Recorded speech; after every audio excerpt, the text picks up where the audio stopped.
নমস্কার, শুভ বিকেল। আমি মীনাক্ষী, চোখ রাখছি মুহূর্তের খবরে। অরাজনৈতিক পরিবারের ছেলে মেয়েদের রাজনীতিতে আসার জন্য আহ্বান রাখলেন মুখ্যমন্ত্রী ডাক্তার মানিক সাহা। মুক্তধারায় আয়োজিত মক পার্লামেন্টে এই আহ্বান রাখলেন মুখ্যমন্ত্রী। দেশে জরুরি অবস্থার 50 বছর পূর্তির কালো অধ্যায় নিয়ে সোমবার মক পার্লামেন্টের আয়োজন করল ভারতীয় জনতা মহিলা মোর্চা ত্রিপুরা প্রদেশ কমিটি। সোমবার সকাল 11টা থেকে রাজধানীর মুক্তধারা প্রেক্ষাগৃহে এই মক পার্লামেন্টের উদ্বোধনী অনুষ্ঠানে উপস্থিত ছিলেন মুখ্যমন্ত্রী ডাক্তার মানিক সাহা। বক্তব্য রাখতে গিয়ে অরাজনৈতিক পরিবারের ছেলে মেয়েদের রাজনীতিতে আসার জন্য এদিনের অনুষ্ঠানে আহ্বান রাখেন মুখ্যমন্ত্রী। এদিন মাননীয় প্রধানমন্ত্রীজি বারবার বলছেন যে এমন সব ব্যক্তি, এমন সব ছেলে মেয়েরা যারা ইয়াং ইউথ যারা আছেন তাদেরকে আপনাদের ভারতীয় জনতা পার্টির তরফ থেকে আপনারা আহ্বান করেন যে তারা যেন রাজনীতিতে আসে। কারণ রাজনীতি সম্পর্কে অনেকের একটু অন্যরকমের একটা ভাবনা চিন্তা থাকে, গার্জিয়ানরাও চায় না। কিন্তু মাননীয় প্রধানমন্ত্রীজি বলছেন এমন সব ফ্যামিলিকে আপনারা আহ্বান করুন যাদের কোনো রকম তাদের ফ্যামিলির মধ্যে কেউ কোনোদিন রাজনীতিতে আসেনি। তাহলে এদের মধ্যে যে ট্যালেন্ট আছে, ট্যালেন্ট ব্যক্তিরা কিন্তু রাজনীতিতে আসে না। আমি আশা করি আগামী দিন যেসব ছেলে মেয়েরা এখানে আসছেন, আগামী দিন আমাদের রাজ্যের এবং দেশের যে মাননীয় প্রধানমন্ত্রীজি 2022-এ যে ঘোষণা দিয়েছেন যে অমৃতকাল এবং আমাদের যে দেশের উন্নয়নের জন্য যে 2048-এর মধ্যে দেশকে সর্বাঙ্গীন উন্নয়নের যে ডাক উনি দিয়েছেন এবং তাদের কারণে আগামী দিন তাদের পার্টিসিপেশনে এই দেশকে আমরা এক ভারত শ্রেষ্ঠ ভারত তৈরি করতে পারবো। 1975 সালের 25 জুন দেশে জরুরি অবস্থা জারি করেছিলেন তৎকালীন প্রধানমন্ত্রী ইন্দিরা গান্ধী।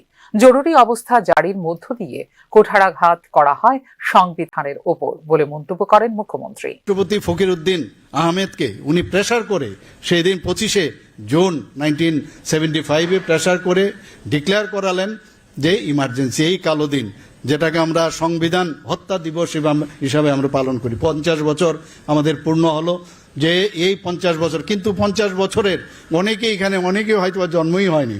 তো সেই কারণেই আজকের যে মেইন উদ্দেশ্য এই মক পার্লামেন্ট, সেটার মেইন উদ্দেশ্য হচ্ছে যারা আগামী দিনের যারা প্রজন্ম, যারা আগামী দিন হয়তো রাজনীতিতে আসবেন বা রাজনীতি নিয়ে চর্চা করবেন, সেই বিষয়গুলো তাদেরকে জানানো এবং তার বিষয়ে আলোচনা, তবে অনেক বেশি জ্ঞান বৃদ্ধি হবে এবং মানুষের কাছেও জানাতে পারবেন সংবিধানের যে রক্ষা কবচ, যেটা আমার মাননীয় মন্ত্রী বললেন যে ডক্টর বি.আর. আম্বেদকর যে উনার নেতৃত্বে যে রক্ষা কবচ তৈরি হয়েছিল তার উপর যে কুঠারাঘাত করেছেন সেইগুলো আমাদের জানা দরকার।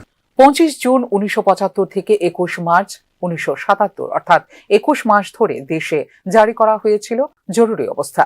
ভারতীয় গণতন্ত্রের ইতিহাসে একে একটি কালো অধ্যায় হিসেবে বর্ণনা করে এই দিনটিকে সংবিধান হত্যা দিবস হিসেবে পালন করার সিদ্ধান্ত নেয় ভারতীয় জনতা পার্টি। প্রেক্ষিতে গোটা দেশে মক পার্লামেন্টেরও আয়োজন করেছে Bharatiya Janata Party. Bureau report, news now. সাত সকালে স্কুল মাঠে মৃতদেহ, মুহূর্তের মধ্যে চাঞ্চল্য সৃষ্টি হয় ছাত্রছাত্রী সহ শিক্ষক ও অভিভাবক মহলে।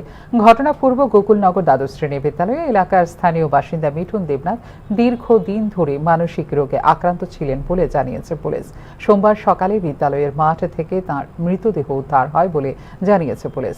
বিদ্যালয় স্কুল মাঠ থেকে মৃতদেহ উদ্ধারের ঘটনায় চাঞ্চল্য ছড়ায় গোটা এলাকায়।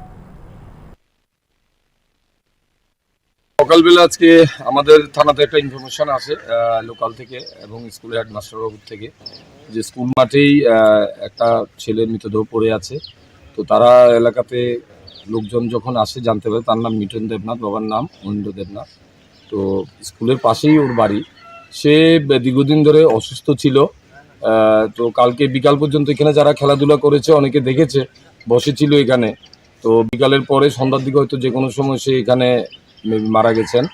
তো এই খবর পেয়ে আমরা এসেছি।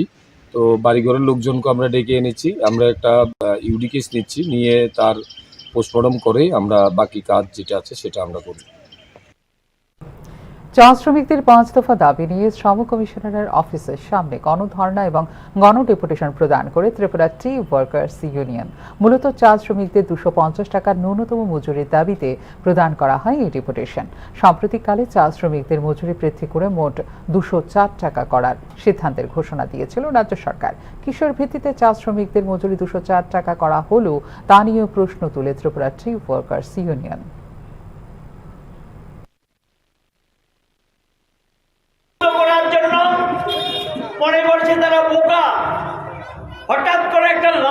ধরে 204 টাকা মজুরি ঘোষণা করলেন। আমাদের প্রশ্ন হলো, একই বাগান, তারাই বলছে নাকি বাগানের চার দাম বেড়েছে, বাগান মালিকরা ভালো আছেন, সরকারের বক্তব্য, শিল্প দপ্তরের বক্তব্য, এবং চান নাকি একটা দারুণ মার্কেট ভালো। আমরা চাই চায়ের দারুণ মার্কেটটা থাকুক, শিল্পগুলি টিকে থাকুক, আমরা একটা দায়িত্বশীল সংগঠন করি, এটা আমরা চাই। সেই বাগানগুলিতে তাহলে যদি মার্কেটটা ভালো থাকে তাহলে মালিকদের আয় উপার্জন বেড়েছে, তাহলে কেন তাদের মজুরিটা বাড়বে না? এই যে 100 বা 204 টাকা ঘোষণা করলেন, কিসের ভিত্তিতে? ভিত্তিটা কি? এখনকার মতো এই মুহূর্তে সংবাদ এই পর্যন্ত। অন্যান্য আপডেটস দেখার জন্য অবশ্যই নজর রাখতে হবে নিউজ নামের পর্দায়। নমস্কার।